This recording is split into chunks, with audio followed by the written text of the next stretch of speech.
Hey everyone, and welcome. Today we're going to dive into a really short but honestly an incredibly powerful fable. It's the story of a snake and a saw, and it's all about anger and how our own reaction to something small can end up hurting us way more than the original problem ever did. So let's get into it.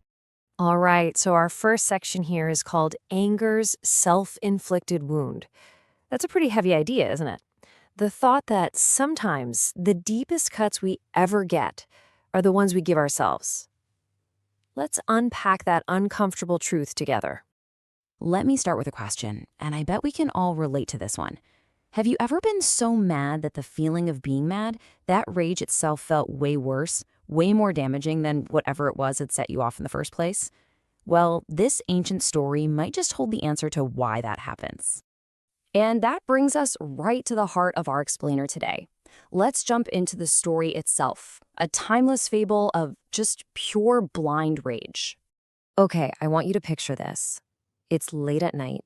You're in a carpenter's workshop. It's dark, it's quiet, there are tools and sawdust and pieces of wood everywhere. And it's into this scene that our main character makes its entrance. So this snake slithers into the workshop. Now, it's not looking for trouble. It's just trying to find some food, maybe a warm, safe place to spend the night. Its intentions are completely neutral. And as it's making its way through the dark, something happens that changes everything. The snake's body accidentally brushes up against a saw that was just left lying on the floor. It's a tiny little cut, a small accidental nick, nothing more. And this is where it gets really interesting. The massive disconnect between what happened and what the snake thought happened. On one hand, you've got the reality, a minor, accidental scratch from a lifeless object. But in the snake's mind, this was a deliberate attack, a full-on declaration of war. So what does it do? Without even a second to think, just completely blinded by rage, it whips around and bites the saw as hard as it can. And the result? Well, in its very first act of revenge, the snake just tears up its own mouth, hurting itself way worse than the first little scratch. But now the pain and the anger have completely taken over. Reason is out the window. This isn't just about a cut anymore. This is about pride. So the snake decides to use its ultimate weapon, its powerful body, and it coils around the saw, squeezing with every ounce of its strength, trying to crush this enemy. It's an all-out war against an object that can't even fight back. And this, of course, brings us to the tragic end. The snake is found dead, wrapped around the very thing it was trying to destroy. And here's the key takeaway, the whole point of the story. It wasn't killed by an enemy. It was killed by its own uncontrolled anger. So, the story itself is over, but the real lesson, well, that's just getting started. Let's move into our next section, the enemy within, and see what this all really means.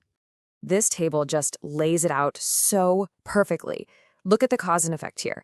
The initial event was basically nothing, a tiny scratch, but the reaction was a full-scale, all-out attack. And the final outcome? Complete self-destruction. The entire tragedy was a self-inflicted wound. The lesson from this old fable is as true today as it ever was. That immediate, knee-jerk reaction fueled by pure rage, it's never a sign of wisdom. It's just an impulse, and it's one that can lead us down a really destructive path. But of course, this isn't really a story about a snake. The snake is us. It's our ego, our hurt pride, our fear, that rage we can't control. And the saw? The saw is just life's sharp edges, It's a harsh comment from a friend, getting cut off in traffic, maybe some bad luck. These things just happen, but our inner snake can see them as a personal attack. Which brings us to probably the most important question in this whole thing. When you really think about it, who was the real enemy in this story? And the answer is, there was no real enemy. Not an external one, anyway. The snake's entire deadly battle was internal. Its anger literally created a villain where there was just an inanimate object. The fight was real, for sure, but the opponent was just an illusion. Okay, so if the snake's path just leads to ruin, what's the alternative?